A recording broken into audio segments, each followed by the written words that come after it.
Do you think rules are important for life? I think yes.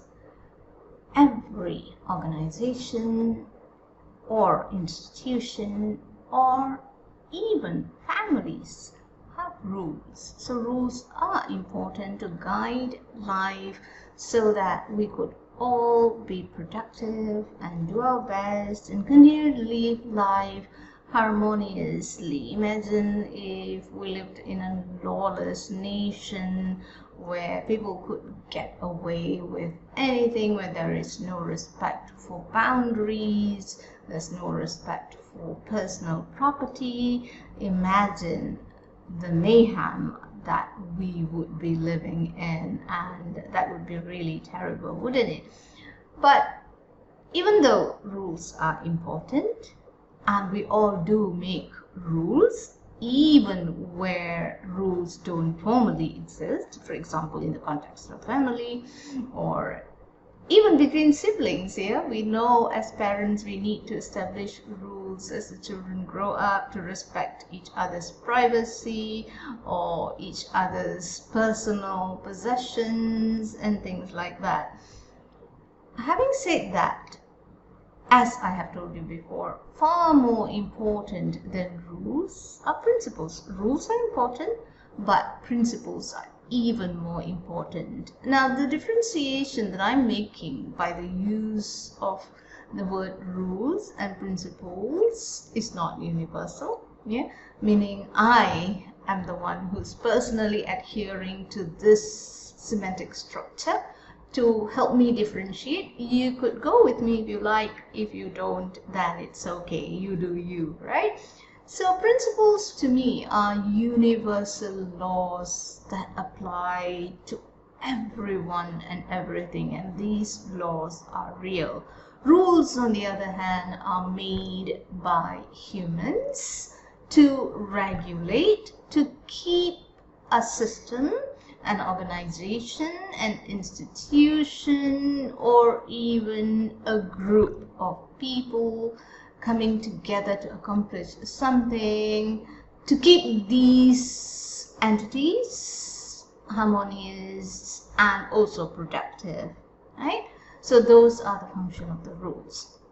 Now, when we make rules, sometimes we only think in a very limited group-centric manner. Okay, so for example, if an organization has rules, sometimes the rules, because they are formulated by a group of managers, it is very management centric. Or if the rules are formulated by the board of directors of the company, taking into account profitability of the company, which then benefits the directors, it is very, very director centric, yeah? Top management, board of director centric kind of rules. It is not well represented, or rather the rules do not represent the voice of everyone that is affected by the rules. Okay, therefore there could be some injustice in rules. All said, rules are important. Yeah, we still need rules.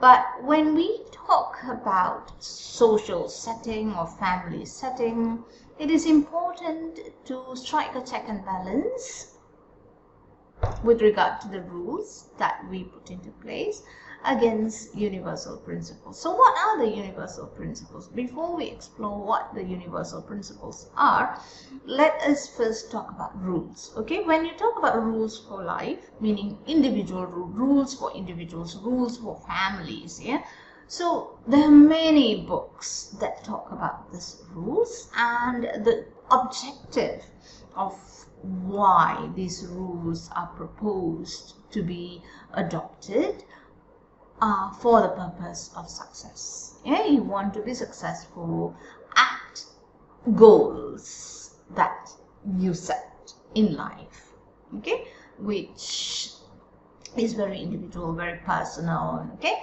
so some of the books that I went to when I started seeking rules why did I seek rules in the first place? I sought rules in my life because I existed in systems, both formal, first school, then again school, but as a teacher, and then in family setting as well. As a young person, as a child, as an adolescent, as a young adult, in all of these settings, I did not have any say in the rules that I was subjected to. As a result, I felt a sense of being a victim, a sense of suffering from the injustices caused by the rules that I had to adhere to, and this left me very, very unhappy. So I wanted to find out what were the real rules. Okay, what is the actual rules?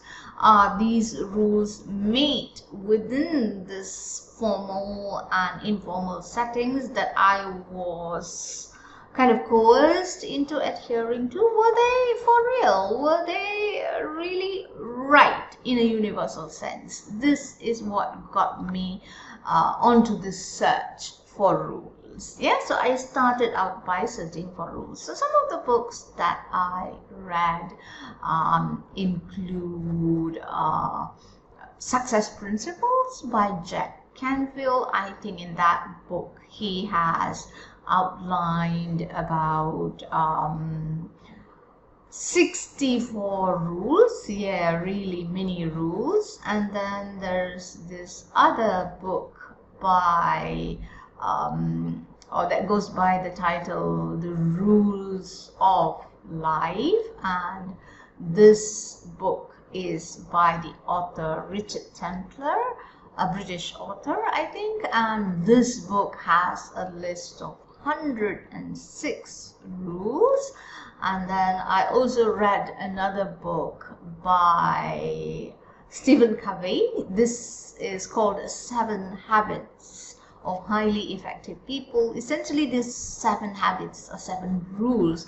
Now, this is better because it's not as many as 64 or 120, or rather 106.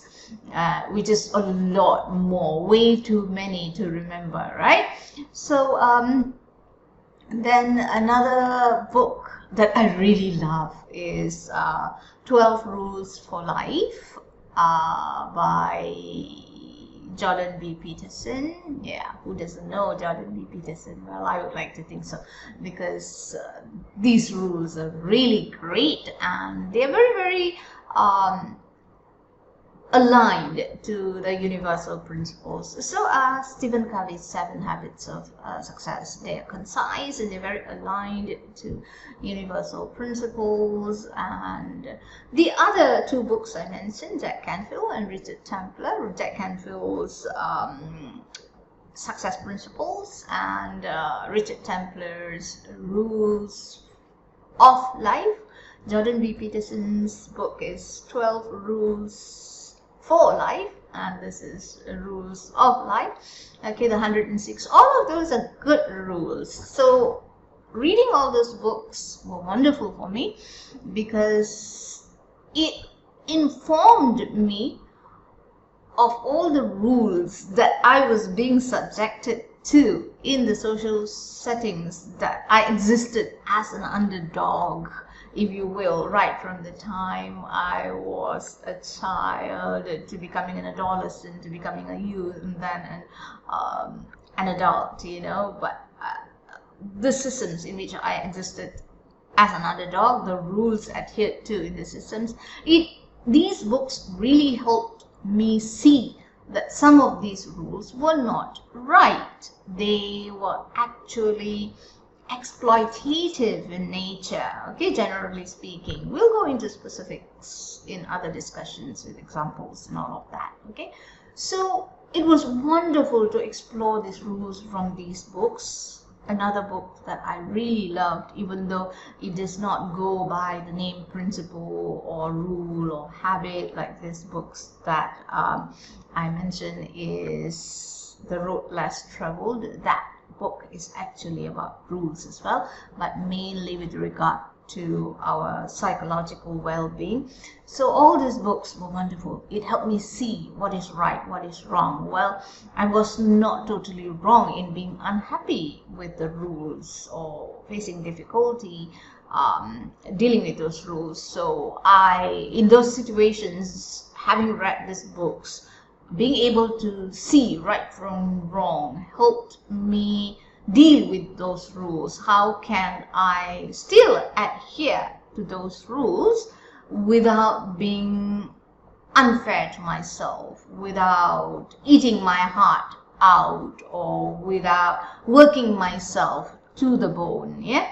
So exploring these rules were wonderful for me. So go read those books. Yeah.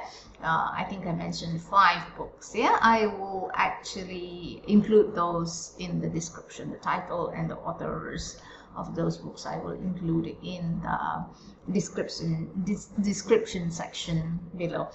And but I still felt that I needed to know something, a few principles that I could hold on to and check against those principles, so that I developed a power of discernment where I would just know, that okay, this is right, okay, this is wrong. I needed to be able to do that to become an adult in charge of my own family. I needed to be a leader. So basically, knowing principles, universal principles, is very, very important when you want to lead even a small entity like a family with 4 members, like my family. Okay, so this is when I started exploring principles. I first became aware of the existence of universal principles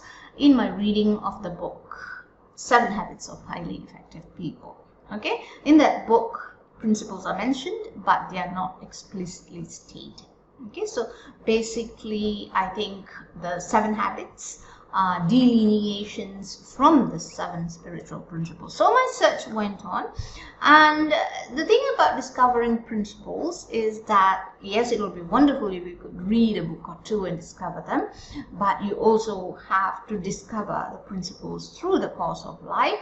I was really lucky. I came across Deepak Chopra's book Synchrodestiny, and this is the book that I think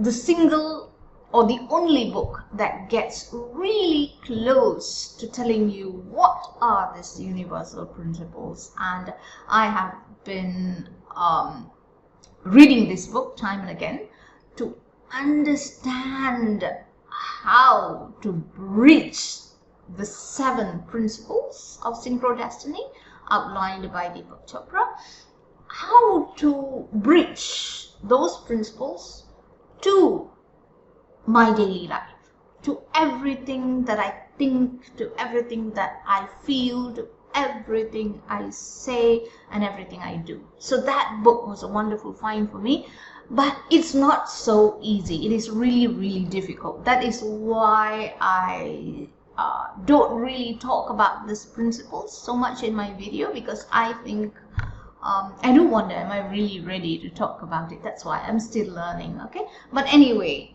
go read that book if you can.